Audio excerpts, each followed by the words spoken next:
జిల్లా అధ్యక్షుల వారికి, వారి కార్యవర్గ సభ్యులకు, ఇందూర్గఢ్ ఈడ ఏమో ఇందులో ఏదో అక్కడ అనంతపూర్లో ఏమో సేవాగఢ్, ఆడ పౌరాగఢ్, ఇది మహారాష్ట్రలో, నిజామాబాద్లో ఇందూర్గఢ్. రేపు ముఖ్యమంత్రి చేతుల మీదుగా ఇక్కడ మన మద్దిమడుగులో అది గోరియాగఢ్, మద్దిమడుగులో గోరియాగఢ్ అని పెట్టిన ఇవాళ ఇక్కడ బ్రహ్మాండమైన కార్యక్రమం ఇవాళ తీసుకుంటున్నారు. ఇది జాతి ఏకతకు మరియు అందరూ కలిసికట్టుగా భక్తి మార్గంలో కుల మార్పిడి జరగకుండా చాలా పకడ్బందీగా ఇక్కడ సంత్ శ్రీ రామారావు మహారాజ్ గారు ఆ రోజులలో కష్టపడి గ్రామానికి తిరిగి ఆయన మనల్ని ఏ విధంగా ఉండాలి, సారకు దూరంగా, కూరకు దూరంగా, చెడు అలవాట్లకు దూరంగా, చదువుకు దగ్గరగా అని బోధించడం వల్ల ఆ రోజు బాబాసాహెబ్ అంబేద్కర్ రాసిన రాజ్యాంగం, ఇందిరాగాంధీ ఇచ్చిన రిజర్వేషన్ తోటి ఇవాళ ఐఏఎస్, ఐపీఎస్, గ్రూప్ 1 మా పిల్లలు వస్తున్నారు. ఈ అందు గురించే ఇంకా బాగా చదువుకోవాలి, చదువుకు ప్రాధాన్యత ఇవ్వాలి, భక్తి మార్గంలో నడవాలి. ప్రతిరోజు ఒక్కసారి జగదంబ సేవాలాల్ మహారాజ్, రామారావు మహారాజ్ని తలుచుకోవాలి.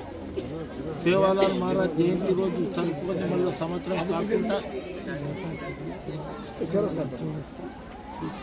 టీసీ అధ్యక్షులతో గిట్ట మాట్లాడతా సేవాలాల్ చౌరస్తా ఒకటి చేయాలని, సంత్ శ్రీ సేవాలాల్ మహారాజ్ పేరు మీద ఒక జిల్లా ముఖ్యమంత్రితో గిట్ట మాట్లాడతాం. వీళ్ళ 12% ఉందాం మేము.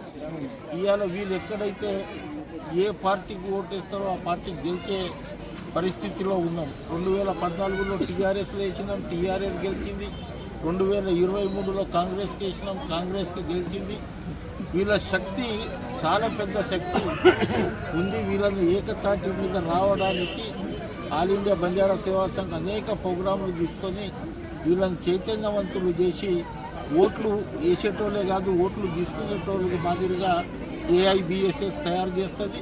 వీళ్ళకి ట్రైనింగ్ ప్రోగ్రాంలు 60 నియోజకవర్గాలు 30 రోజులు 25,000 నుంచి 60,000 ఓట్లు ఉన్నారు. వారికి చైతన్యపరచడానికి ఇవాళ నేను ఆ రోజులలో ఎమ్మెల్సీ ఉన్నప్పుడు 3,200 చిల్లరు తాండలను గ్రామ పంచాయతీ చేసిన.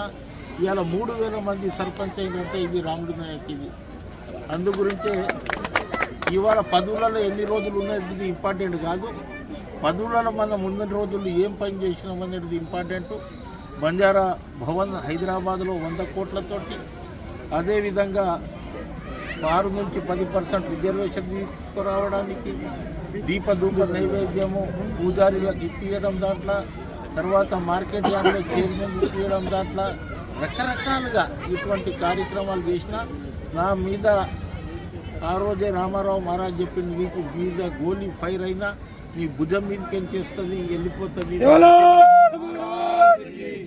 నా ఆశీర్వాదం నీ దగ్గర ఉంటుంది, తప్పకుండా నీ ఒకరోజు చాలా పెద్ద మంచిగా ఎదుగుతున్నావు అనేది ఇది చేస్తున్నావు. ఈ 60-61వ సంవత్సరంలో గీత రోజు 400 కిలోమీటర్లు 500 కిలోమీటర్లు ప్రయాణం చేస్తున్నా అంటే అది రామారావు మహారాజ్ ఆశీర్వాదం, మా యాడి ఆశీర్వాదం, సేవాలాల్ మహారాజ్ ఆశీర్వాదం.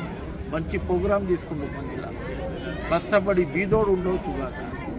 తర్వాత ఇటువంటి ప్రోగ్రాం చేయాలంటే మామూలు మాట కాదు, అందరినీ సమకూర్చాలి, డబ్బుల వ్యవస్థ, తర్వాత రకరకాలుగా ఇది ఉంటుంది. బీదోడు ఉందా, ధనలక్ష్మి చాలామంది దగ్గర ఉంటుంది, కానీ ధైర్యలక్ష్మి ఉండాలి. ధైర్యలక్ష్మి ఉండేటోని దగ్గరనే జనాలు ఉంటారు. అందు గురించి మంగిలాల్ బృందానికి నిజామాబాద్ జిల్లా ఇందూర్గఢ్ మంచి పేరు పెట్టారు. ఇందూర్గఢ్ ఒక రోజు ఈ తెలంగాణలో మంచి పవిత్రమైన గుడి అవుతుందని మీ ద్వారా తెలియపరుస్తారు.